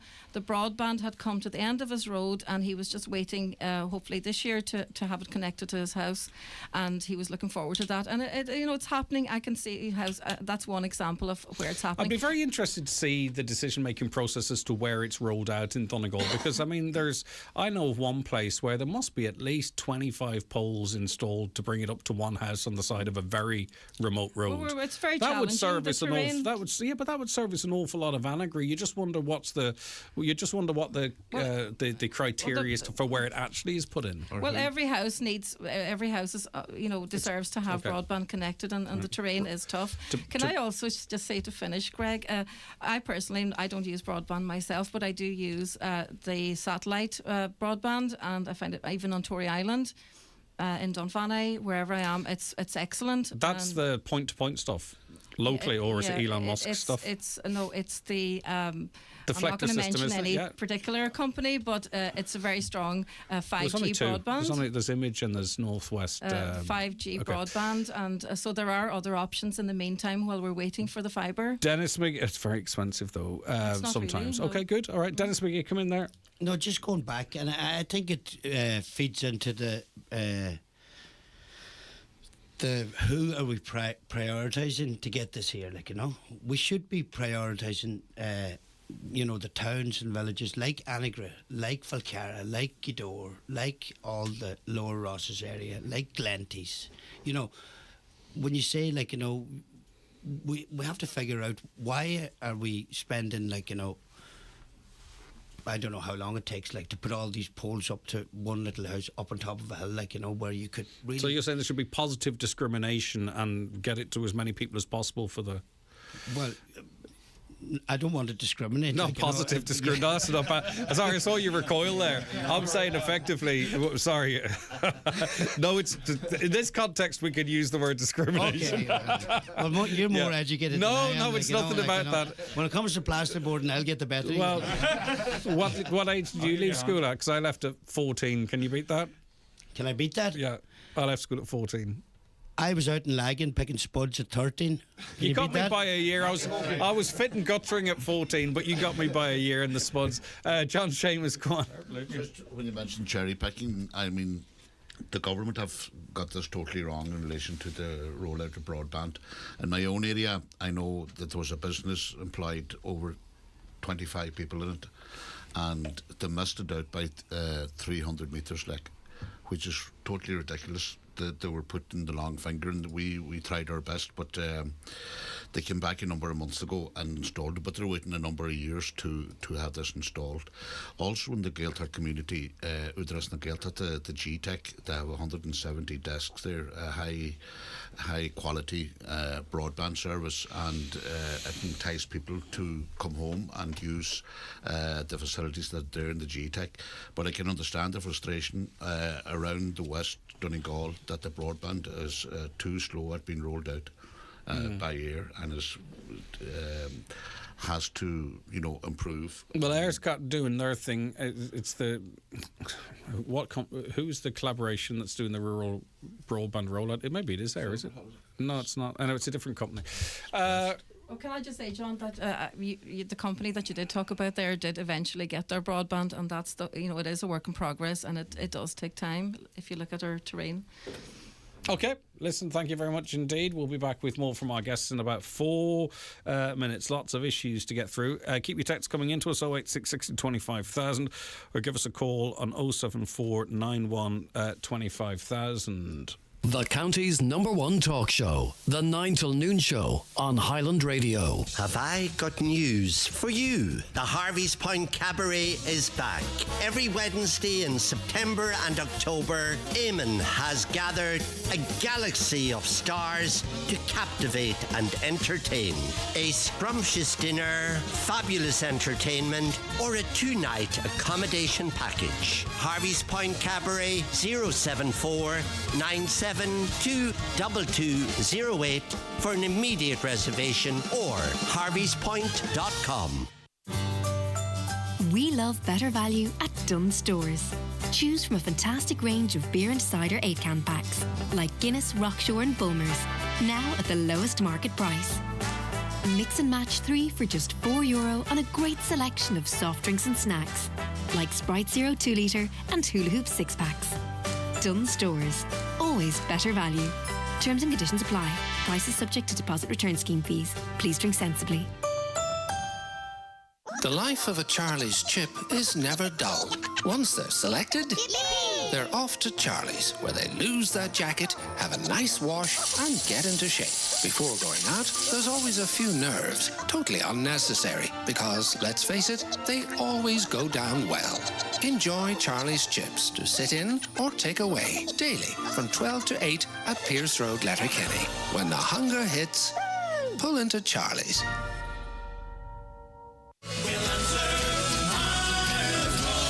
The Shamrock Tenors are Northern Ireland's premier folk and traditional group. They bring their new show to the Millennium Forum on Saturday 22nd of June for one night only. Don't miss it. Book now at millenniumforum.co.uk. Take advantage of your used car value by trading in for a new 242 Hyundai during the open week now on at Divers in Letterkenny. See the new look Tucson or test drive the all-new Kona. Low-rate finance options are available across the entire range with 1.9% APR on the award-winning Hyundai EV range. Don't miss the big 242 open week at Divers Hyundai Letterkenny until this Friday, the 31st of May. Finance rates are subject to change and calculated by Bank of Ireland Finance. Coming this year to Dublin for the very first time. 71 shows completely sold out. Hamilton at the Bord Gáis Energy Theatre. Experience the revolutionary musical that's taken the world by storm. Witness history come alive with electrifying performances and unforgettable music with a modern twist. Book your place now on the outlet at highlandradio.com or call us on 074 91 25,000. Tesco Club Card gives you the power to lower prices to heat up your bank holiday weekend. Spice things up with our Board Bia quality assured Fire Pit Hellfire Burgers, now 3 for €10. Cool Off with Coke Zero 18-pack was €17, now €10. And selected Pringles, now half price. Save time, shop online or click and collect. Tesco. Every little helps. Products subject to availability. Prices vary in express stores. Deposit may apply. See tesco.ie. We're driving the Citroën C4X on Dublin's most speed-bumped road, as voted by an online poll, to test Citroën's progressive hydraulic cushion suspension. The music is coming from a vinyl record playing on a record player set up in the back seat. Here comes a speed bump. Let's see if this record skips. Perfect. Went off without a scratch. Book a test glide in a Citroen today. Visit citroen.ie. Becheart van een klan flastig en úsáda. Níl si go mat an cóhéil náda do chláinte. Ma ifir tú diet watlat scanra, pláti, mascahori no sip flashtacha. Nírwa. Gurv mahagut. Choméid an folastíréna via agus dí. Nírwa. Butí ní cudás agus slát o balún plastacha. Nírwa. Gurv mahagut. Ma tá tú amon shoppa bí an bear lat no shoppa kosra, tá coscar na plastic en úsáide sin. Dúlta gí de cheannach ó do hláirithe. Té chuig mywaste.ie le tilla ólis all. Chochtaracht ó rialtas na Heran. Summer entertainment in the Grid Northern Hotel Bundoran. Friday, July the 5th, the one and only Nathan Carter and his band. With special guest, David James. Hear all your favourite Nathan Carter hits and more. Tickets $36.50 plus booking fee. On sale now from the hotel reception and Ticketmaster.ie. Presented by Joe Gallagher Entertainments. For new perspectives and a fresh vision, join me, Greg Hughes, on the 9 till noon show every Thursday at 10:15 for your voice, your community. Yeah, very welcome back to the 9 till noon show here on Highland Radio. 086 60 25,000 is the WhatsApp and text number. You can also give us a call on 074 91 25,000, and you can continue to watch or join us watching on our social medias as well. On the X platform, on YouTube, Highland Radio Ireland, and across our Facebook pages, except Highland News and Sport, because I didn't click the right button. There it is now. Right, okay.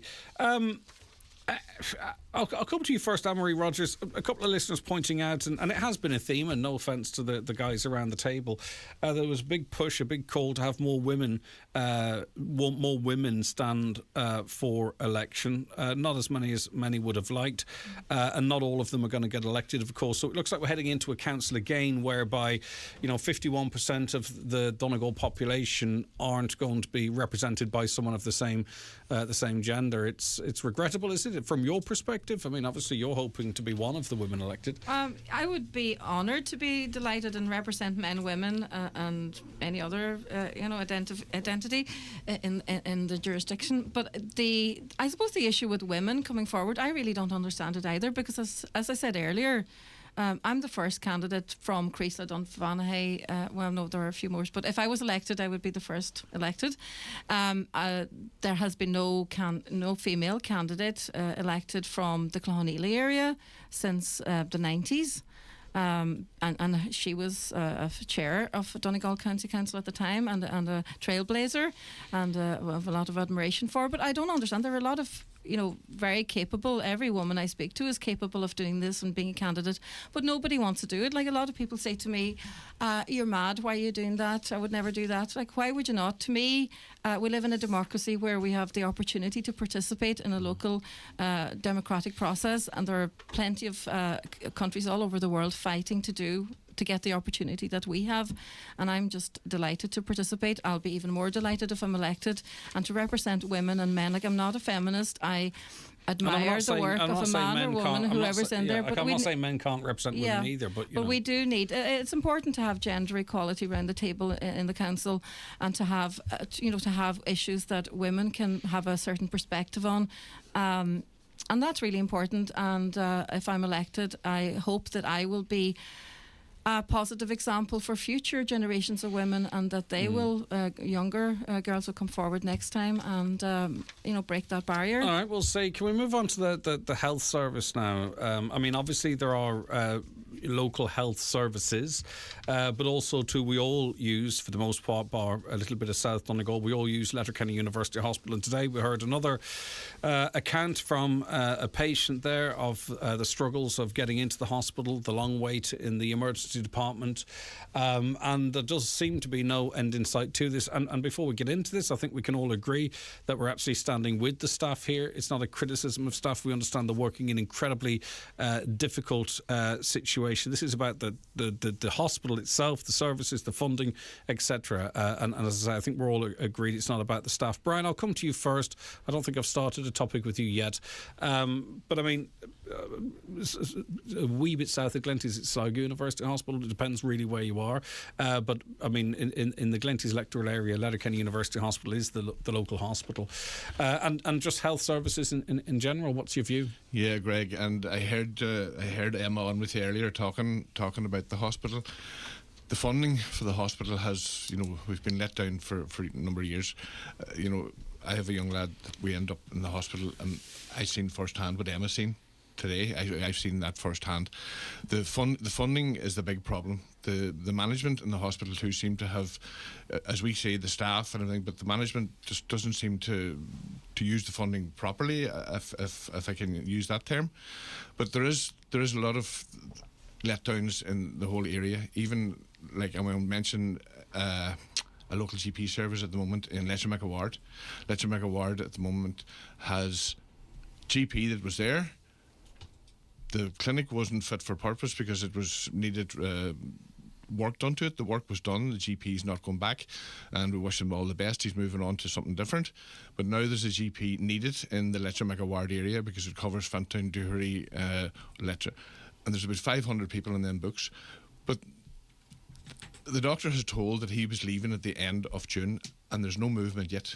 Still no movement by the HSE to try and put somebody in place. So the first port of call is missing. The first port of call is put another GP in place, or get it advertised, or get it out there. Maybe they're working behind the scenes. I've sent questions through the team. Pierce Doherty has asked questions about this, and we still haven't got a reply. So we had to put in a PQ, parliamentary question, which went in on Monday, and the result, we'll hope to have the answer on Thursday about this.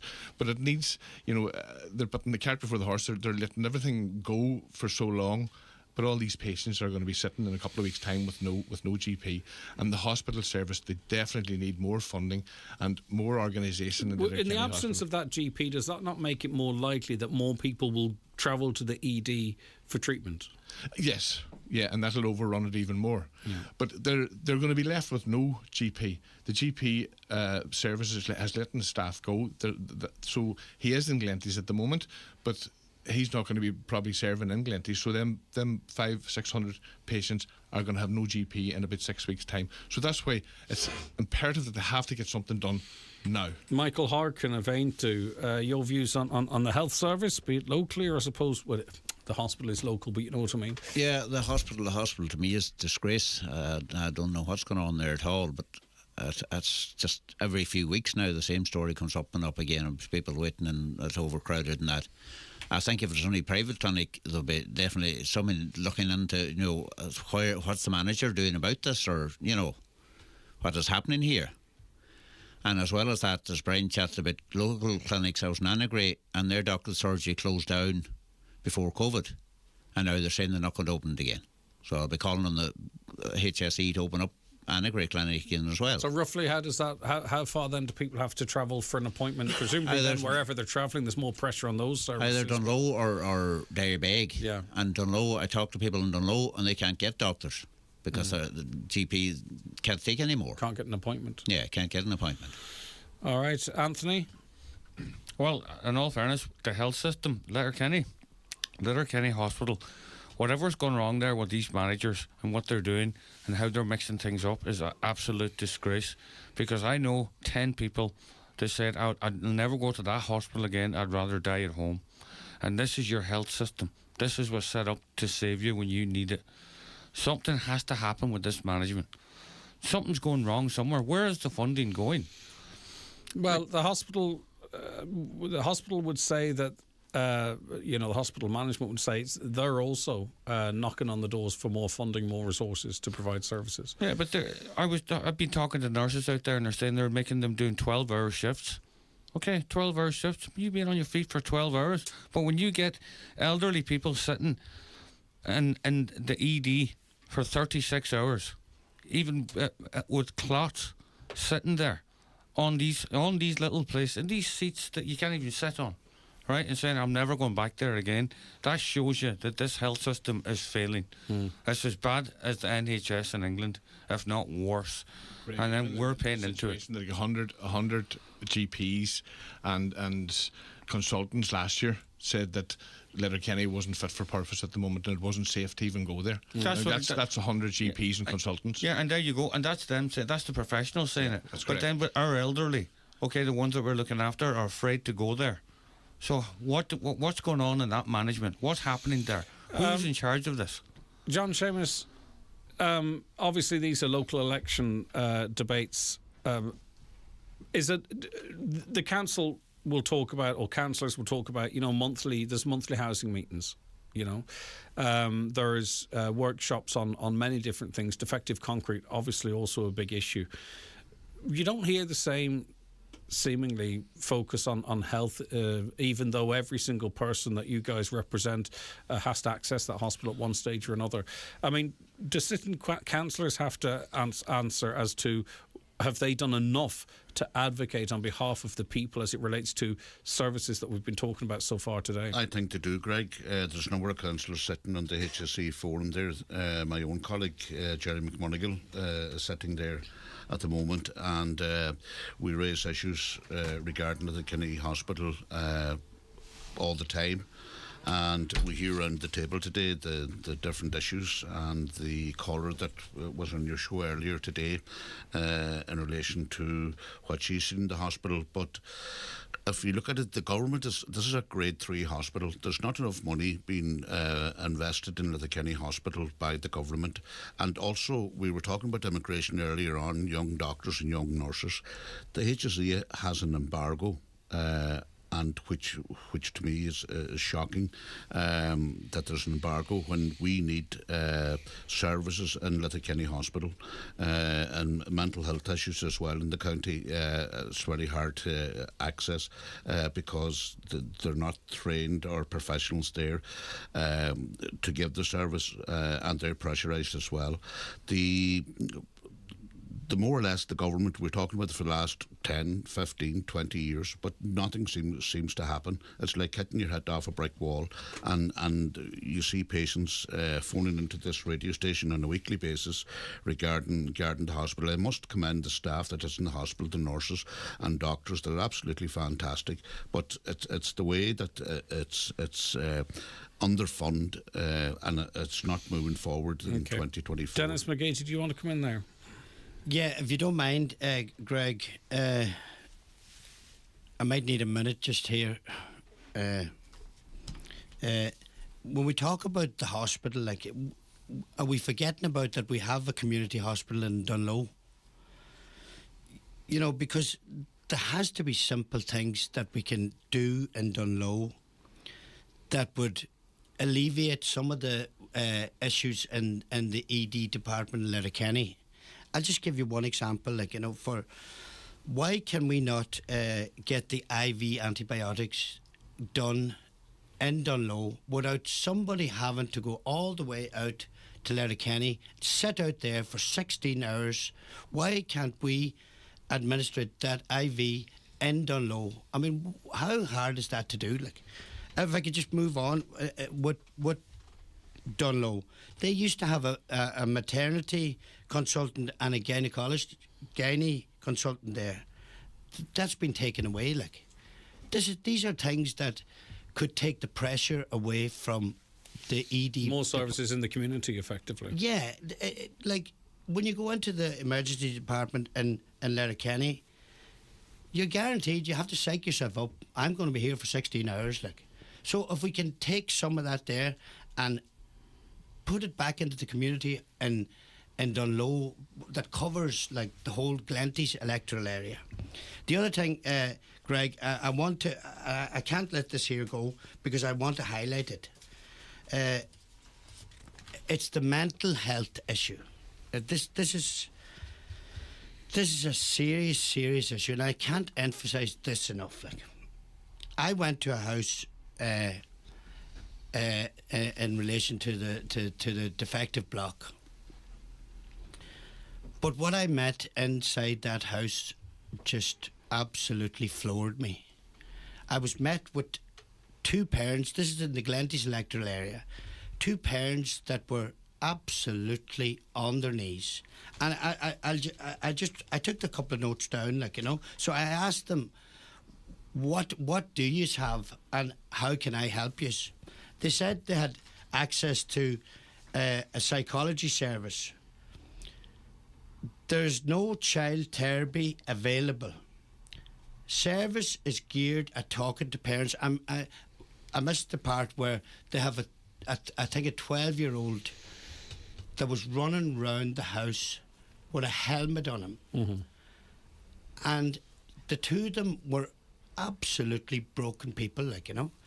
And it just had such an effect on me, like, that I feel that I have to highlight this here today.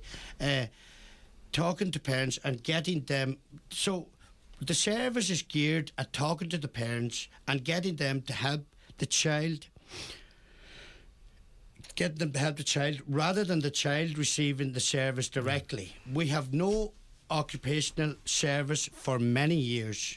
There's no speech and language since 2021 for this child. There's no behavioural therapy ever. This is what I've been told. They need a padded room. They need a padded room yesterday. Yeah, I get you. From what I've seen... Yeah. And unfortunately, it's all too familiar a story. That's the devastating impact of it. I'll come back to you, Dennis. Just want to bring Anne-Marie Rodgers in here. Yes, Greg, I agree with a lot of the points that Dennis has there, because I had written down similar points. Yeah. First of all, there's no point, like, year after year, people sitting around this table complaining about the hospital, complaining about waiting lists. We need to be able to do something, and in our capacity as elected councillors, if I'm lucky enough to be elected, I would like to sit on the health forum on behalf of the Glenties area and push for, again, like Dennis said, opening up the community hospitals more for non-routine appointments, for non-emergency cases. Things like, I came across a lady on the canvas whose daughter had to travel to Letterkenny to go on a diabetic monitoring system for a number of hours, and the cost to the family of taking time off work to bring her, the cost of transport and everything else. Like, why not use? We have community hospitals in each community in our rural areas, not just on Low. We have Fulcara as well. We have other areas could be opened up in Creasla as well, and the new health centre that's in progress in Dunfanaghy as well could all be used. Yeah, does it not frustrate you a little bit, Anne-Marie, that during the time that your party has been in government, and this is not a go at the government, it's just an observation, that it appears that things are going backwards? Well, I'm not here to speak on behalf of central government. I'm here to speak in my role as a candidate in the local elections. I've said this to other people, but if you put their logo on your posters and you have the backing of the party to send out leaflets, we can't sort of then decouple ourselves. Of course, no, I'm not. When it gets a little bit, I don't mean that at all. Like, I'm very proud to be a Fianna Fáil candidate, because I have a lot of respect for Fianna Fáil as a party, going back to generations of my family. But what I'm saying is that if I was elected, I would have the opportunity to sit on the health forum, to push in my network within the party to Dublin, through Donegal County Council, to our TDs, and use my Fianna Fáil network and my support of party support to push and highlight the needs of the Donegal Health Service. And can I also say, and I think that's an asset, I would see being a member of the Fianna Fáil party as an asset in that respect, that I would utilise to maximum ability. And also, can I just say as well that regarding the embargo on recruitment in the hospitals, we should definitely be offering an incentive to our young, experienced, skilled, educated people abroad who are doctors and nurses and other healthcare workers, to come back and offer them incentives. And also we should have... The only thing is the last time we invited them back, we didn't follow through in it. I understand that. Yeah, okay. But we and also we should have consultants available 24/7 to discharge people, and we should have... but the hospital should run 7 days a week. Exactly, yes. It's crazy having people sitting Brian, from you Friday. want to come back in there, sir? Greg, there's a 9 billion surplus sitting there, and we're in a situation at the moment. We're saving that for a rainy day. That's what I'm saying. Why the rainy day? This is a rainy day.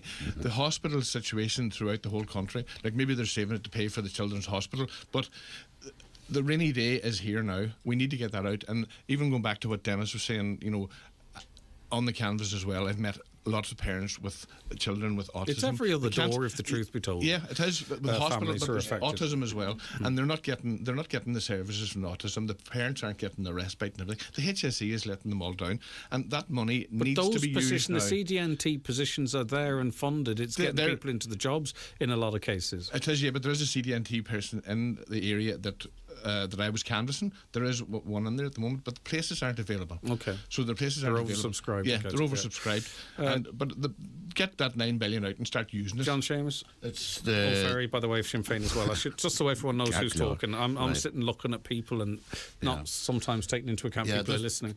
This rainy day fund, I heard a radio presenter there, Jerry Ryan, years ago, talking about the same when there was another government in power, and they're always talking for the full month, the rainy day fund.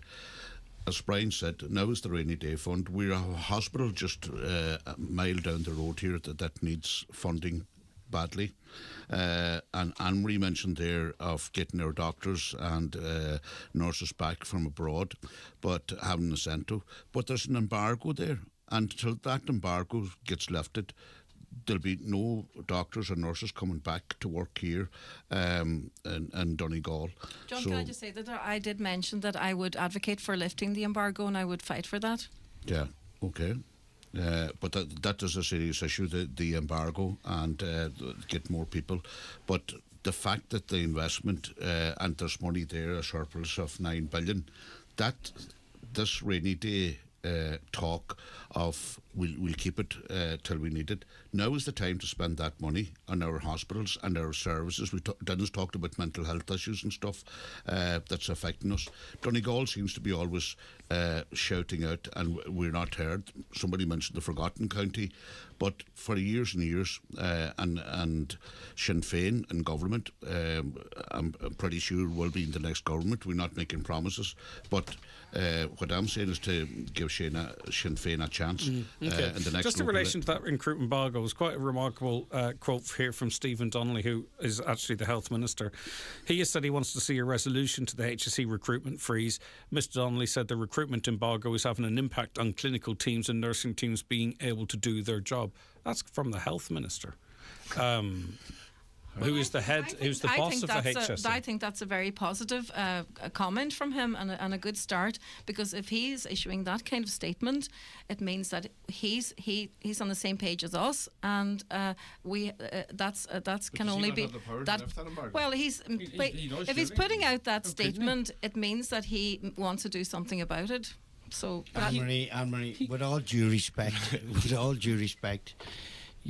you know, we've been listening to these promises for years by parties that are in government, like, and the people are fed up listening to these promises. Like, the people are. But I get you. In all due respect to Anne-Marie Rodgers of Fianna Fáil, there's a lot of people come into debates like this here and actually try and, you know, completely separate themselves from the party. But in fairness to you're back in the party, and lots of people listening are Fianna Fáil supporters. Greg, I take Dennis's point, but also in fairness to you, I acknowledge Dennis's point too. But I'll tell the health manager tomorrow to lift the embargo.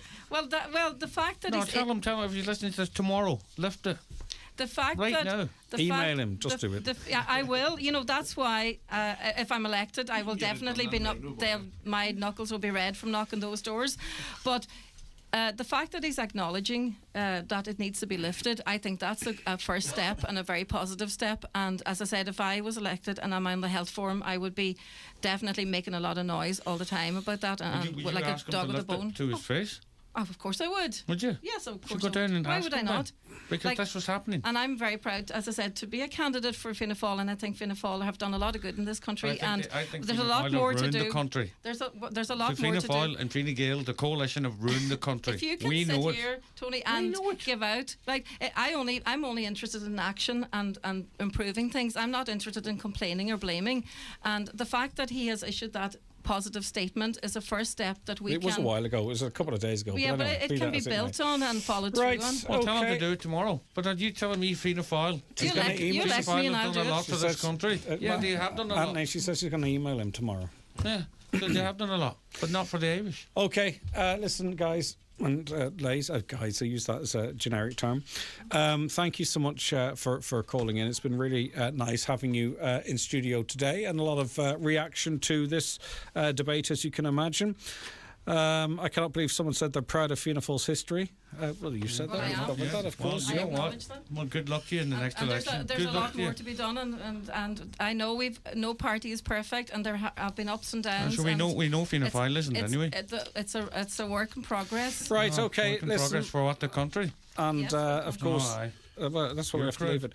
Brian Carr, Sinn Féin, thanks very much for calling over. It's great to have you. Great to have you in studio. Good to see you again, John Sheamuis Fearrigh. Thank you so very much indeed. Also running for Sinn Féin.